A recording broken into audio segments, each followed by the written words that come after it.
Sue, I'm so excited. This is our second official meeting I here. know, I know, it's exciting. Yes, it is. And I love the topic for today that you've chosen. What is happiness? But yeah, so we're talking about happiness. I find there is so much sufferings going on and seem to be increasing for a lot of people. Um, and I can see why. I fully understand why, and I fully understand what it's like to be in sufferings. Um, but true happiness to me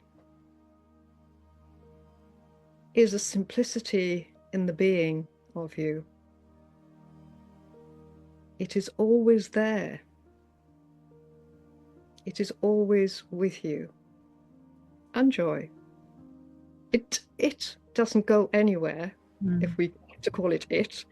Yeah. It doesn't go anywhere. Only we go somewhere. We move away from it. So what is pulling us away from it? Mm. What pulls you away from it? When you see these things going on and you feel for people and you feel the sufferings, where do you move to then, or what is happening when you're moving away from that beautiful happiness? That's why we're here, is what I believe, because we're here to learn and continuously learning. And so what I feel is happening is that we get pulled over with ego because it's very controlling if it wants to. Mm. In the way I try and look at it is that use ego when you need to use it, but don't let it use you, because you get caught up in it all of a sudden, and then you're there. What can I do? How can I help? And then you're just lost into it because the awareness has not disappeared, because you've always got that there. It's always in there. But as we were talking about being dampened down, so the ego kind of takes control. How can I help? And that's fine to go into the ego. How can I help? As long as you're aware of you're going into the ego of how can I help? Yes, yes, I see that key. It's like you said, the awareness is always there, but being aware that you're aware of your awareness. Yes. That's the key to come back. And when to know when to use ego. Mm. Mm. There's a kind of falling into it. It's do I? That it comes back to them, the moment of pause. My favorite word. Yes, it has become mine too. Yes. Um, because it's in that moment it's really important. Because you're in the awareness, you're in the awareness, you're in that moment. And it only takes a second for that very quick decision. And at times I'm very grateful for that, because I may not even be sitting here now if I hadn't have done that. Yes. Yes. You know, um, but there again, I might be, because we have a journey and the plan is there. Um, so it's interesting, isn't it, how we fall into, or can fall into, the word of happiness. Because I feel most of us are looking for that all the time. We're looking for that glee and joy and Yeah. and releasing of tension. So we're looking for that. And so my question is, to be in happiness and joy is wonderful, and it's always there. It's always within us. But we have an attachment, a desire to find happiness. So we might decide to go on holiday, or might buy a puppy, or just go and treat ourselves to something, or just try to make yourself feel good. Mm. You see, we're always looking for something that sometimes we're not aware of. We're always looking. So why can't we find that permanent happiness then? Yeah, that's a good question because as you're speaking, you hear people say, I just want to be happy, and they're looking for their joy, but nobody's ever looking for unhappiness. Nobody's ever looking for sorrow. That almost comes easily for free. Somebody's doling that out for Yes, free. yes. But right? But it's always that it's almost like it's a default that we fall into unhappiness, sorrow, that disconnect from our joy that you said is always within us. It comes with the soul. It's a default that it comes with the system. So that is an interesting question. Why are we always, you ask anybody, I just want to be happy. I just want to be happy. Or if they've done something and the results weren't right, it's almost like we always have to strive and be vigilant and watch out for it and secure it and protect it. Where the heavier side, which is the opposite of happiness and joy and that peace, you're swimming in it easily. It seems like it comes to you, it finds you. So yeah, and I wonder Why do you protect it? Why do you want to protect it? that peace, that happiness. Yes, Um, it's almost like it's the difference between a miserable life and a good one. It's like going camping and not having warmth, fire. So you want to protect that fire that keeps you protected, keeps the light going at night. That flame. The first thing you do when you set up camp is get the wood and start that fire, and that is your happiness, and you want to protect it. I don't know. I think on this planet, I think it would be very hard to be here without at least that piece of expansion that you can bring in with you, which is that happiness. It is precious. It is precious. Yes, I want to protect it. absolutely. It is precious. But when we're protecting, is there a fear behind Sneakily, that? yes. Again, that opposite of happiness comes sneaking in. Yes, of course. With fear is the lower vibration, so it's the opposite. You're using the opposite vibration to protect the vibration you want to be in. Correct. It's a And why do we do that? paradox. It seems like we don't know any other way. Yeah. That is very interesting. Yeah. Mm. If it's precious to you and you love it, you want to hold it tight and cage it up and pack it up and tie it down. And But there's no such thing, is there? You can't tie it down. You can't buy it.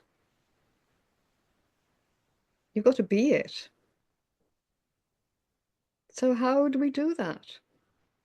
mm, that answer has to come from your mouth. You've been through so much, and to be able to still hold joy, happiness. How do you do it? You've watched people not just die, that would probably be the easy part. It's the suffering before the relief of death.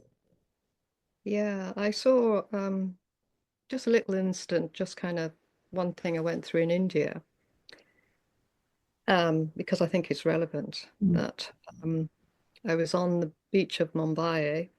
I was just waiting to fly out to the mid-India to work in a leprosy mission, and I had the evening off. Mm. They discovered a beach, and I went, wow, behind the hotel, this is wonderful. Got the sunset coming down, and it's kind of gleaming all orange all over the beach, and you've got people coming forward for the evening because they've been working all day and it's getting a bit cooler. So you have all sorts on that beach. You have um, couples on there, families on there, people playing cricket. You have the extreme of elephants or cows or Indian people playing with monkeys, little tricks. And it's just like you're watching a movie of all this activity, people walking hand in hand in love and whatever. It's just like, it's amazing. I was sitting on this rock and I was really enjoying it. This sunset is coming down and you're watching the sea rolling in, and it's a beautiful sight.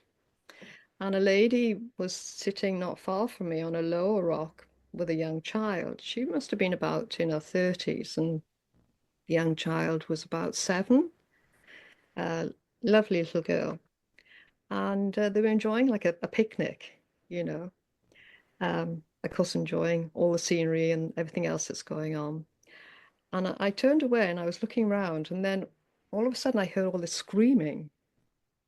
And I'm looking and I can see what's happening so closely to me. It was quite something else.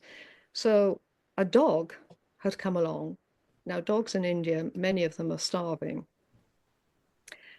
And he didn't grab the picnic. He wanted more than that. He grabbed the child's arm. So he got it there. He knew where to bite, kind of thing. It's just like, grab it. And the mother desperately grabbed her around the waist and was pulling, and the child was screaming, screaming as the dog was locked in to her arm. And this dog wasn't going to let go. This was his meal.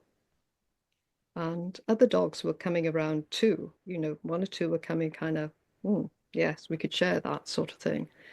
It's almost like a lion attack. And you have to understand they're starving. And the mother was screaming like mad. The child was screaming. Then there was, a lot of blood was coming out, and people ran quickly to her.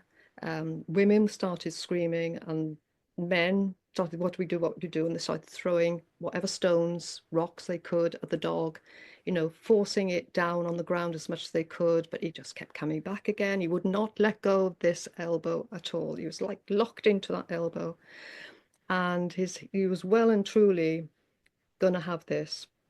And it seemed like a long time, doesn't it, when there's a kind of trauma going on. So the blood was getting worse and the screams were getting worse, and the women that were collecting around them were screaming because they didn't know what to do. And in the end, a couple of the men threw themselves onto the dog as well as having the rocks, threw themselves, and this dog was still would not let go of this child's arm, which was now being torn apart. Um, and he was desperately, he was not going to let them go, and they were beating this dog and doing whatever they could to this dog. And the other dogs were around watching. It's like a movie. It was like a horror movie.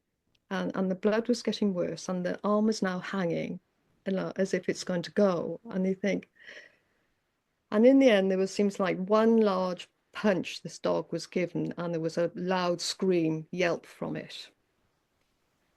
And it kind of gave up for a second, but then still had a response of coming back again. That's how strong he was. That's how strong he was in desperation for food. And then he dropped to the ground. And by that time, they have little ambulances in India, sometimes like little vans came across the beach and then managed to get the mother and child off to hospital. But that little girl was seriously injured. Her her elbow to hip was just hanging, so it'd been badly torn. And the dog, to hear that yelp is pretty awful because it's a real loud yelp. And you see it dying, and then it gives up and it dies. And then the other dogs are around, so people are moving the dogs away, sort of thing. But it was very traumatic. And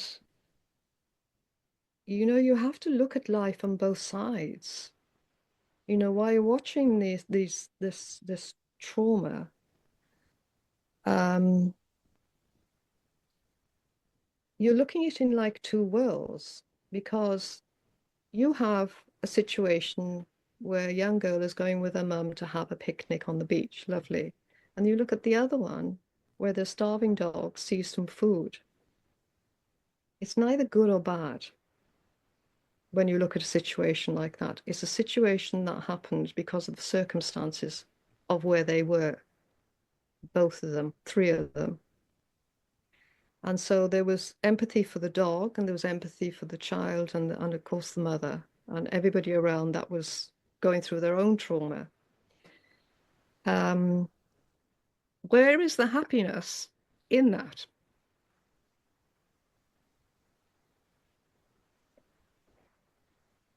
Mm.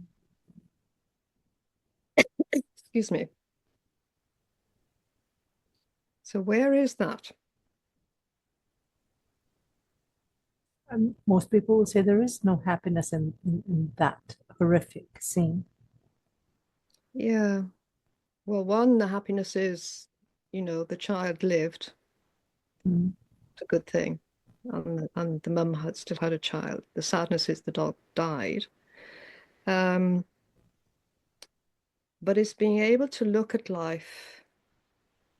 This is what happens in life. Traumas happen, people die, animals die. But if we have that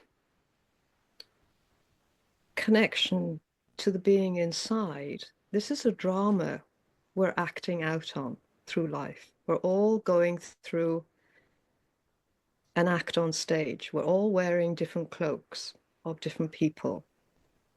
You could be the teacher, I could be the student, I could be, we're all playing different roles, and we're playing because this is why we came in on this earth, to learn, to be taught. And sometimes those teachings are difficult because we're humans with emotions. And it's very important to feel your emotions,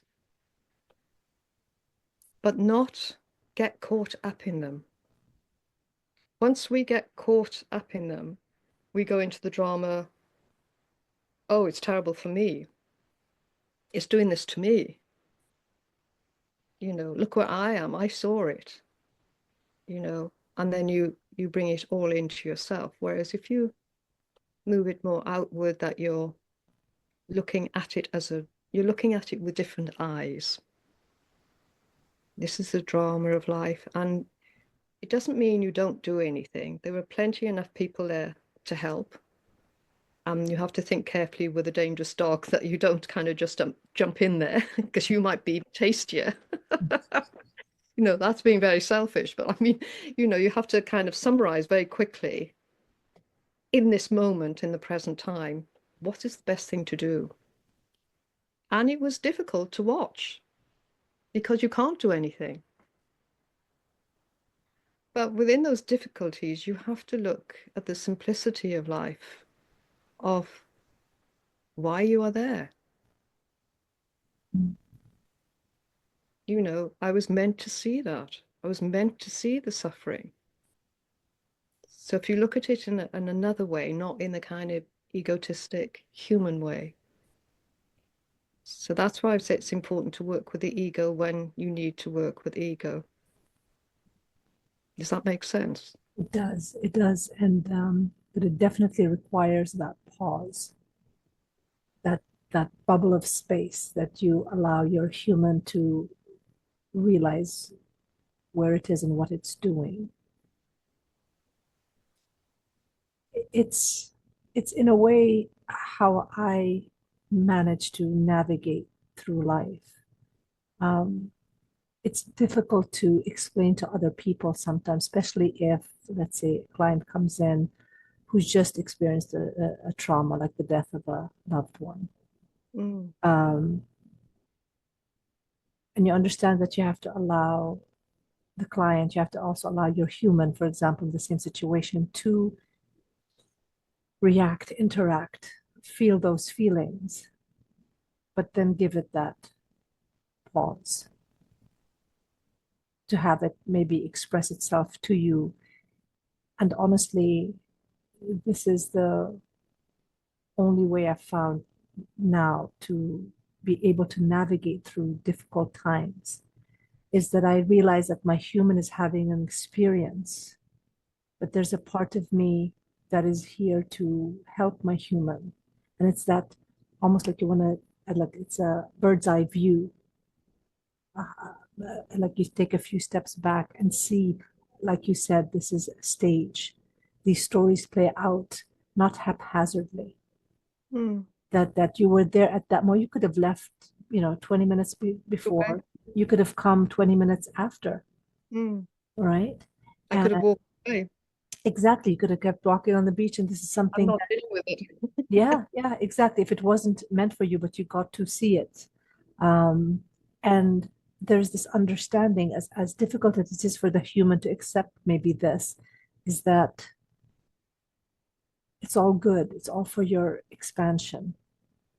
And I can understand how sometimes we will get angry at a word like that, because our understanding of what a good life is and what happiness is, our understanding from our mind, from our human's mind, from our ego mind, it has a different perspective than, what the bigger truth is. Mm. And I think that's a journey on its own for a person to be aware of their human, to give their human that grace to feel the feelings, to be aware of them, Yeah, to almost, I want to say, accept them, like taste them all, like really sit in this maybe horror in this case, right? So it'll pass, and then you give it those moments to process. correct. Yeah. And it sounds really off, but also, where's the good in it, right? Because the mind is always like bad, danger, fear based. But once the mind plays with all of that, is that higher part of you, that soul part of you, the part of you that has joy in its pocket, right? Right? To Yes. to come and say, all right, you witnessed this. It was horrific. And maybe the mind will come up with stories of, why did God do this? And why did I have to witness this? What kind of country is this? These dogs are bad, whatever it is. And to allow your human that grace, and then to bring it back into the lap of truth, which Mm. is, this is for your own, this is for everybody's good, this is for expansion. These things happen, and they're not a punishment, or let's see what you do now. you know Mm. it's, what can you do with it? Can you wake up in this dream? Can you, as an actor on this stage, be aware that you're acting? Mm. And how do you process this information by yourself, but also collectively, to co-create the energies from this situation alone? So it does take awareness, and that pause that you speak of is crucial. There has to be a space and time, that bubble. I see the pause as a bubble that you can expand and you can sit in. You have to create space and time in this space and time Mm. to be in the pause, and Yes. to let all these things settle, that your human gets to feel its feelings, and the soul gets to hold your human and say, and we're good, and it's okay, and we've expanded. Thank you. And that's it. You spoke of two words, awareness and truth. Mm, Very important because um, that is where happiness is, in the awareness and in the truth. Um, but it's really important, to acknowledge, like you did, Ruba, which is wonderful, that we do have to grieve. It's very important that we feel emotions, that when these situations happen, you feel them. Um, the good news is, if you'd like to put in good Yes, song, please. um, when you've learned to accept that your path is now changing or going to change, because it could not be the same because you're going through grief. When you've accepted that, then you can move forward into a new life. You have a new path. It could be an exciting path. It could be a very different path because that person or soul, dog, animal, cat will not be around anymore. But it'd be a different journey. And it can be a beautiful journey with more different learnings. So grief is really important and very beneficial to you in the end. Mm. If you don't accept or can't accept, you are stuck. You are stuck in wanting that attachment to that person to come back, or that attachment to the dog to come back, and you can't move forward. So I always say, what if that person or dog, because they live, move on, would they want you to be in this state? Or would they want you to be happy? That is true. Always that soul that transitions always looks back because almost is tethered back by your sorrow. Always Yeah. looks back and says, this is not what I want for you from my death, from my passing. I'm still here. I'm on a different journey. I'm still here. You don't need to be, you don't need to prolong this agony more than more than what is fair for it. And I think it's really important to acknowledge, and I know it's hard for people to understand this, Mm.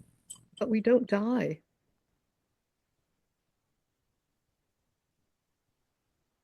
But your body is no longer here, and I cannot hug you, and I cannot talk to you, and I cannot have you. Is this an attachment? It is. I want to touch you. I want to hold you. I want to love you. I want to hear your voice. And you're no longer here in my physical reality. And so you're gone. You're gone. And what happens then? You're in suffering. Deep suffering. Yeah. For some people, years and life changes. Always could Yeah. be for. They never get through that, Yeah. but they can, Yeah. and they can have a happy life, and they will have the obstacles, and they will have the learnings. But what's helpful is the learnings are there for us to choose whether we want the learnings or not. Yes. That's the tricky part, when man was given, when humans were given that free will, like we're going to put all these options in front of you. We're gonna even like mark the ones that are better for you with light and sparkles. But at the end of the day, you get your free will. You get to choose where if you want to get stuck, if you want to move left, right, turn around and move backwards. It's all up to you. But we don't see it that way. We see as things being done to us, and we have no choice. Yeah, instead of for us. Yes, yes. How can this be for me? How can my child's arm being mauled by a dog be good? And I don't think this is a question for the human mind to answer, the human self to answer. Many times I give this analogy of an ant on a kitchen floor. Mm, So here's this ant, and I'd sit and watch, and like it's miles and miles and miles for it, this kitchen floor, and it's searching and it's going, and you can look at it for like 20, 30 minutes, and it's just like looking, looking, looking. And it's not aware of the vastness of the kitchen, of the countertops, of the crumbs that are underneath the toaster, of the bounty that's in the fridge, right? And their perspective is as that ant on the tiled floor. And sometimes we have to acknowledge that there's only so much, and depending as well where we are on our journey, there's only so much we can figure out as that Mm, ant on the kitchen floor. mm. And sometimes that's why we create these stories around us of why. Ah, yes, the stories. We need to write better stories. Who are you without the story? Well, first of all, I don't think the ego will have any clothes without stories. You know, the stories are the fuel of the ego. If anything, I think the ego is the storyteller, right? That holds the pen and watches through your eyes and says, "Ooh, that person didn't wave back. Let's write what this means." You know, we're not good enough. You know, we're not What does seen. it do to you when you're in these stories? What does it do to you? How does it make you feel? Uh, it's almost like You're not something good that pulls enough. you down. Yeah, it engulfs you and pulls you down if you're not aware of the story being written and who's So writing it. where's the happiness then? You know, you Where's yeah, God? yeah, you let that go to hold on to the story. Mm, You let happiness go to hold real. on, yeah, to hold on to that story. What is real about the stories? They're stories. Yes, yes, yes. I mean, they do feel real. I mean, just they do feel real when that dog bites, when that car gets scratched, when rent is due, whatever it is, it does feel real Mm. to the human. And we're human, yes. Yeah.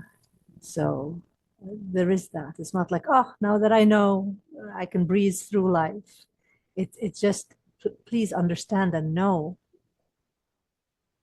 because the next time you go through it, the next time a story is being, when it's always being written, but you become aware of it, and then you get maybe to choose, do I really want the ink to dry on this story like this? Because the other understanding is that, I know it sounds horrible, but life is meaningless. You give it meaning. So when you send a text and an hour passes and nobody, the person doesn't respond back, you give that meaning. Either say they're busy or whatever, or you can say, well, they don't care, they're not a good friend, or yeah, they are angry at me now. I know that they're angry at, or whatever it is, we give that meaning. And many times, because we're in control of that story, we don't know we're in control of that story, but because we're in control of that story, we're creating our own misery. And discomfort is part of life. Otherwise, we'll never get off the sofa. I know this, right? Um, our evolution is that 10% out of our comfort zone, always moving forward. Suffering, we might bring that on to ourselves. I understand that discomfort, pain, it's on a spectrum. Discomfort is necessary. Pain, not always necessary, but we make it necessary. But that agony in life, that suffering, we create most of that for ourselves as human beings, either personally to ourselves or collectively uh, for the human experience. So yeah, I don't think we need to evolve through suffering. We can do it way easier through discomfort and maybe pain. But we're still learning. We're still babies. We're still baby souls learning. Well, within the stories, who are we? Why are we doing that? Hmm. Why do we create stories? We love stories. So we love stories. We love Yes, we stories. do. The We do love Bible, the Quran are full of stories. Our movies, our entertainment, decades and centuries of stories. We yes, love stories. happiness. We're looking for happiness. You Yeah. see, we've gone back to happiness again. Interestingly enough, even if we use the analogy of movies, because we love stories, You never start the movie with happiness, then happiness happens, and then more happiness. We even our movies that we create, our stories, have to move through some difficulty, some triumph, some loss. Winning. So then the movie becomes amazing through the fear and the jump scares and the tears, and then you get that magnificent ending. Okay. So Because let's it's stop there. Let's Mhm. stop there. So we're looking for this and we're going for the dramas and we're kind of going up and down and winning and losing and whatever. And eventually we get happiness.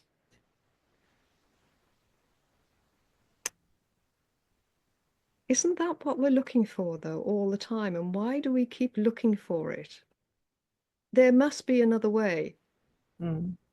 to have this happiness rather than looking for love, looking for happiness. We'll go on to love on maybe on another discussion. um, we're looking for it all the time. Why are we looking for it? Where is there to look for it? Why does it keep changing with the impermanence of life? Mm. The impermanence of life just keeps going up and down on the graph. Mm. Why are we doing that?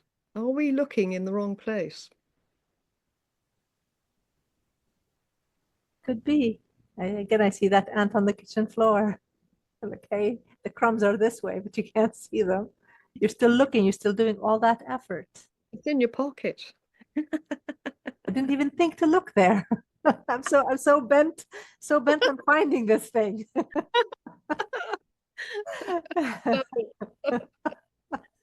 Ah, that's beautiful. Yeah, that's exactly. We have happiness. We have that inside of us. It's always there.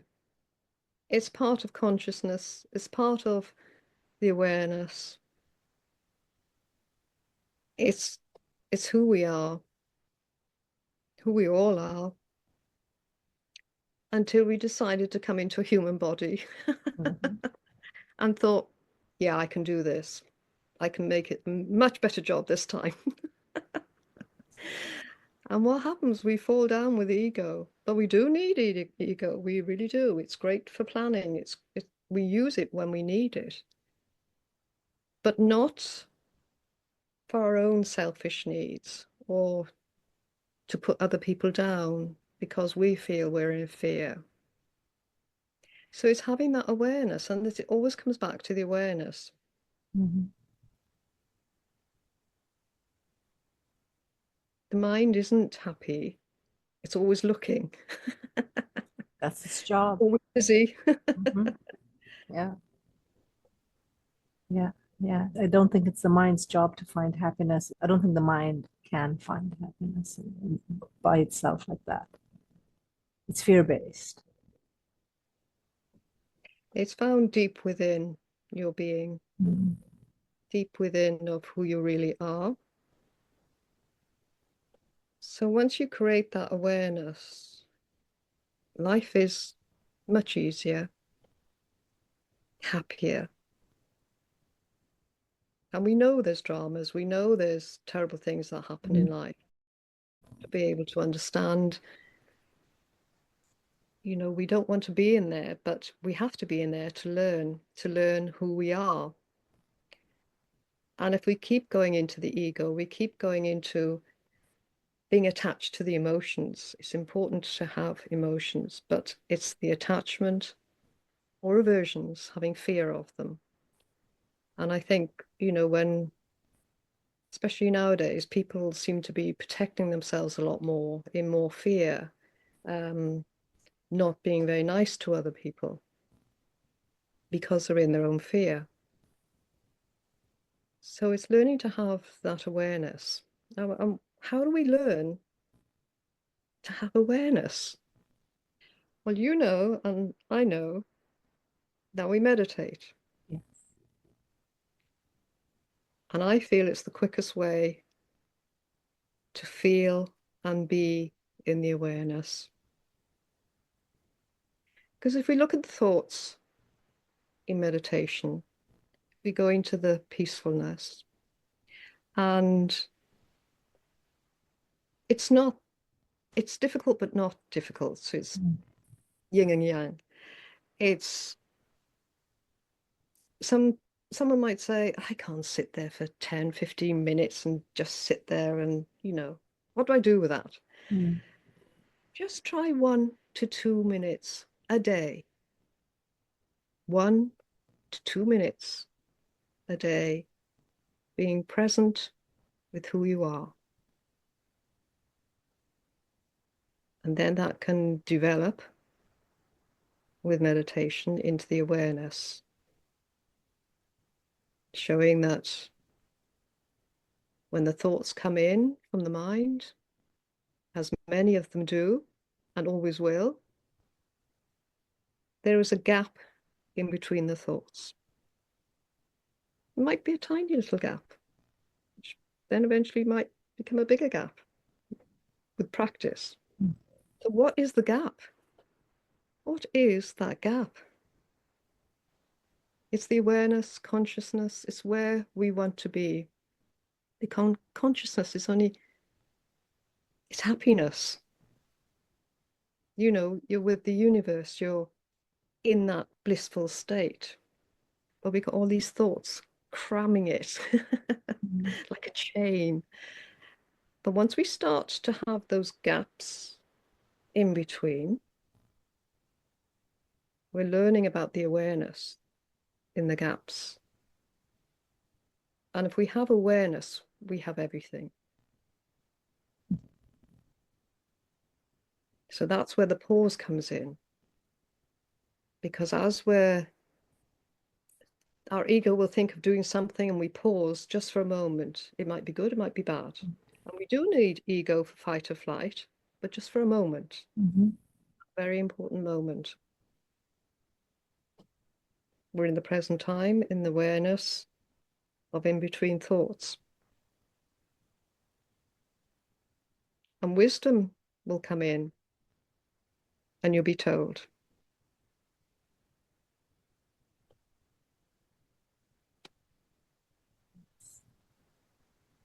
That's why the pause is really important to me. Yes, yes. I second that. It just, for a lot of people, we hear the English, we understand it, it makes sense. But there's something that's beyond hearing these words and understanding them. It seems so simple that we want to look the other way. My problems are so big, my stories are so deliciously huge, right? That something inside of me like would not believe that there's that expansiveness in these little silences between thoughts. And it's this, honestly, whoever's listening to this, what have you got to lose just to try? All these people throughout centuries, all over the planet, no matter what backgrounds they come from, Mhm. they all say the same thing. So there must be that doorway, that magic, that pathway, that portal is within you, and it's in that tiniest gap Mm. between the 70,000 thoughts that we have every day. There are these like microscopic gaps, and the universe is through those gaps. And to do them is free. You don't need to go anywhere. And it can start with something as easy as your meditation is, for example, my cup of cocoa. If I can in the morning after the rush of kind of getting ready and before I step out, that my one cup of cocoa, right? That I sit and if I can be with this cup of cocoa, as simple What as are you doing then? You're in that pause, you're in that moment. exactly. And it's a practice.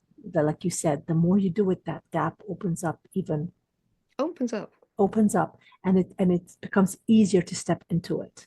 It takes just the power of intention and that first breath, and you're there, and you feel, for example, what you're doing, maybe what with the cup of cocoa is helping the human. Okay, now tap into the heat, to the bubbles going around, swirling, to the rainbow, on the bubbles.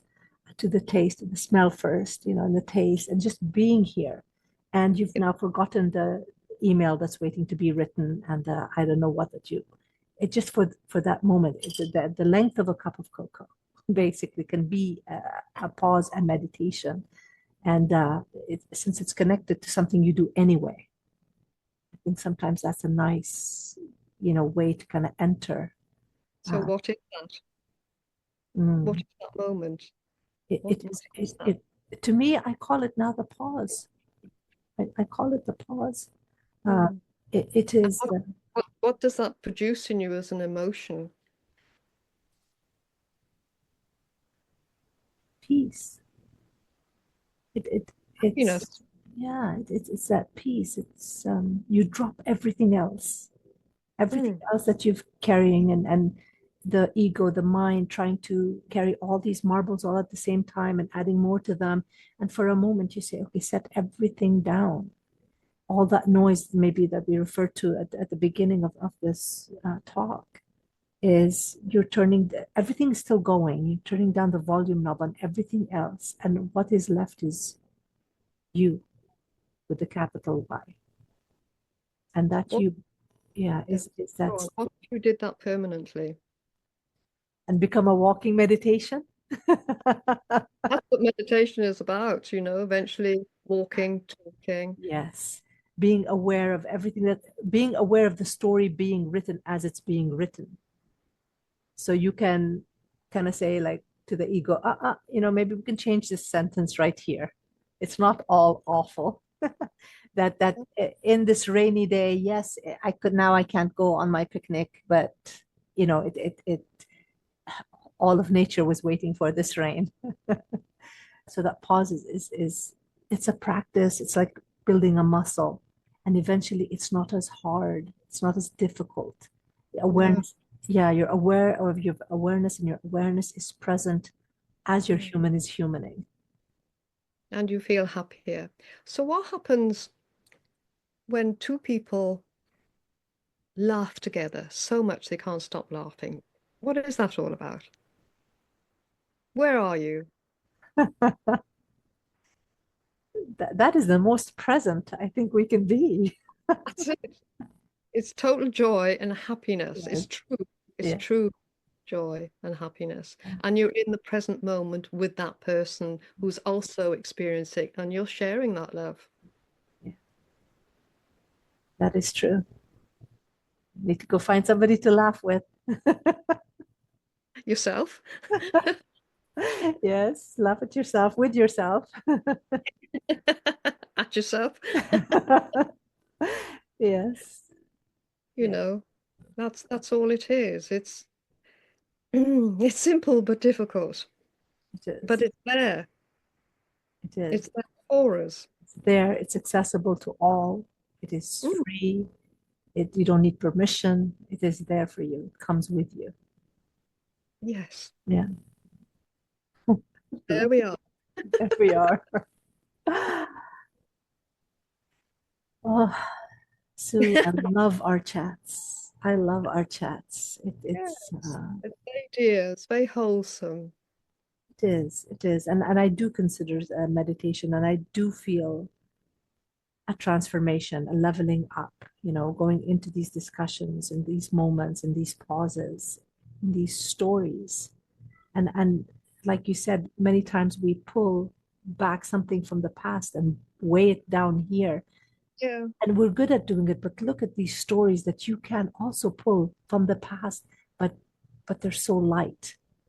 The stories, yes, as you tell the stories of grief, but in it is so much beauty and learning, and to me, that is worth pulling from the past Yeah. into the now, getting the pearls out of it, not bringing the junk in with it. It's And the knowing. It's the knowing. it is the knowing. That's all it is. And that's what I mean about the simplicity in life. I'm not talking about the human life and what we've got to go through, Yeah. but it's how we can do this in a simple way, in Yes. a connected way, um, because It's the only way where we can experience love, compassion, and blissfulness. It's the only way. And if we can't feel that, we can't give it to others. Mm. We're not only giving it to ourselves and being with ourselves with it, we can't give it to others because we're not aware of it. Yes. We're more into the kind of, I'm doing this for this person because, oh yes, it may be good for me too, or it could Yeah. be other. It's got to be very pure. Yes. So it's working with that depth of pureness. Mm. I love it. I love you, Sue. I love you too. You're just a lovely, delightful person. I mean that from the bottom of my heart. It's lovely speaking with you. Same here. This is lovely. And I know you've got a few more topics, and so I'd love to find another time to drop in and again take another Yeah, or beautiful Coco. topic. Yes, you bring your tea, I'll bring my cocoa. I will have another beautiful pause and hopefully share it with everybody else who also would like to be in the pause. I'd appreciate that because it's so important. It's so simple. Mhm. And it takes just one pause to make another pause, to make another pause. You can see the domino effect of kind of joining up together now, and you think I've got it. And then you don't, and then you do, and then you keep going. Yes, yes. Then life kind of throws you another gift, a curveball, but it's also another gift just to get you stronger. Like you thought you were Just good too with that. calm. Yes. Let's see. Can Far you too now? easy.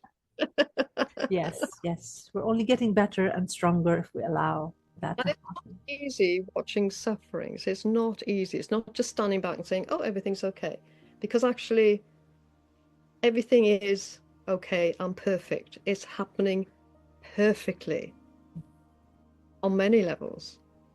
But on that human level, it's difficult. Yes. And it's recognizing that and having that empathy, not sympathy, empathy, Mm. and being with those people, understanding, what's happening and trying to help them move forward. So you get them out from that suffering. But to be able to do that, you've got to be able to feel. I agree. A lot of us want to escape feeling the feelings, but that's the only way through is to go through those feelings, feel them completely, let them complete themselves. Absolutely. Love it. Love it. I love all our talks, and it's just Absolutely. Sue, till next time. until next time. All right. Enjoy the pause, enjoy yourself, enjoy your cocoa. I will. I will. Thank you so much. Till next time. Love you.